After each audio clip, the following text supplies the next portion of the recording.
आज हम महाराष्ट्र की डीजी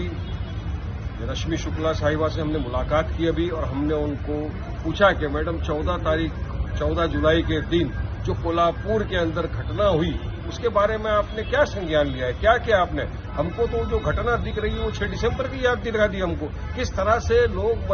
मस्जिद के ऊपर चढ़ गए, कुछ हिंदुत्ववादी के गुंडे, और वहां पर हथौड़े से मीनारत को तोड़ रहे हैं, नीचे जा रहे हैं, मस्जिद के अंदर पूरा वेंडलाइज कर दिया, कुरान पाक की बेहुरमती की गई, उसको जलाया गया। इतना ही नहीं, उसके पहले मुसलमानों के घरों में जबरन घुसकर औरतों को मारा, लूटपाट की, बच्चों को मारा, और ये सब हो रहा है और आपका पुलिस प्रशासन देख रहा है। तो आपका पुलिस प्रशासन टोटल फेल हो गया। मैडम, आपने क्या इसमें स्टेप लिया है। हमने यहां तक कहा कि जब इसको अनाउंसमेंट किया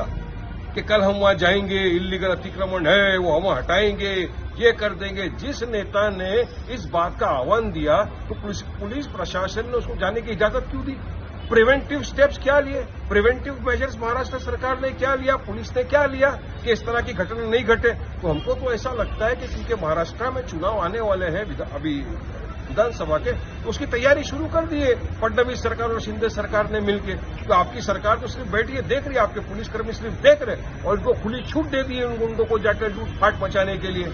मैडम ने हमारी बात को सुना है, उन्होंने हमको कहा है कि अभी हमने 21 लोगों के ऊपर एफआईआर दर्ज किया है, 5 केस हमने बुक किए हैं, उनको पुलिस कस्टडी हुई है, 18 तारीख तक के वो पुलिस कस्टडी में रहेंगे, रिमांड उनको मिला हुआ है, और जो भी कर्मचारी हो, पुलिस वाला हो, कोई भी हो, हम उसके खिलाफ सख्त कार्रवाई करेंगे, उसको सख्त जेल डालेंगे, और हम ऐसा करेंगे कि आगे से इस तरह की कोई घटना न घटे। मैंने कहा मैडम देखिए, ये मैसेज ऐसा नहीं है कि मुसलमान डर गया है, नहीं, हम डरते किसी से नहीं है मैडम, लेकिन हम कायदे कानून का सम्मान करते हैं, कायदे कानून का पालन करते हैं, और हम कायदे कानून के दायरे में रहकर अपनी बात रखते हैं। अगर अब देखिए 4 तारीख को रिजल्ट आया, तब से लेकर अब तक मैडम हमने कहा कि कितनी जगहों के ऊपर मुसलमानों की मॉब लिंचिंग हो गई, कितनी जगहों पर मुसलमानों की मस्जिदों के ऊपर इस तरह से अटैक हो रहा है। और मैंने तो यहां तक कहा कि ये जो अटैक है ये हमको तो आतंकवादी अटैक टाइप दिख रहा है। किस तरह से गुंडे घुस रहे हैं ऊपर, आतंकवादियों की तरह मीनारत को तोड़ रहे हैं, घरों में घुस के औरतों को मारा जा रहा है, लूटा जा रहा है, और कोई रोकने वाला नहीं। पुलिस प्रशासन क्या कर रहा था, सारी बातें की है, और हमको यकीन है कि महाराष्ट्र सरकार इसका सख्त संज्ञान लेकर जो अरेस्ट किया उनको बेल नहीं हो, ऐसा प्रोसिक्यूटर भी अपॉइंट करेगी उनके लिए, और उनको हमेशा अंदर रखा जाए, लंबे टाइम तक अंदर रहेंगे तो अक्ल ठिकाने आएगी। ये सब बात हुई है, लेकिन मैं चाहूंगा कि देवेंद्र फडणवीस जी,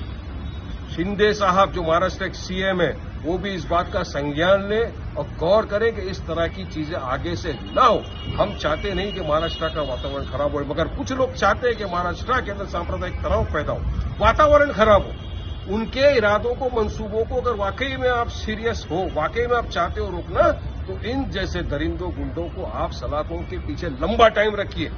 तब एक एग्जाम्पल जाएगा और हमको भी लगेगा कि हमारे साथ इंसाफ हुआ, हमको न्याय मिला। वरना आप भी और कुछ जो सेक्युलर पार्टियां हैं जिनको मुसलमानों ने भर भर के वोट लिए मुसलमानों के, उनको आज सत्ता में बिठा दिया। पता ये कौन आया है यहाँ पे, कौन मुंह खोल रहा है, कौन जुबान खोल रहा है, जिनको आपने एमपी बना के दिल्ली भेज दिया, कोई नहीं आया आज, कोई बात करने नहीं आया। लेकिन हमको मजलिस इत्तेहादुल मुस्लिमीन, हमारे कायद बैरिस्टर असदुद्दीन साहब ने हमेशा कहा है कि कुछ भी हो, हार जीत अल्लाह के हाथ में है, चुनाव से हमारा नहीं, मगर जाओ जहां पे इंसाफी हो रही है वहां पे लड़ाई लड़ो, हक की बात करो, संविधान के दायरे में रहकर अपनी बात रखो। हम आए हैं और हमको यकीन है कि महाराष्ट्र सरकार इसमें सीरियस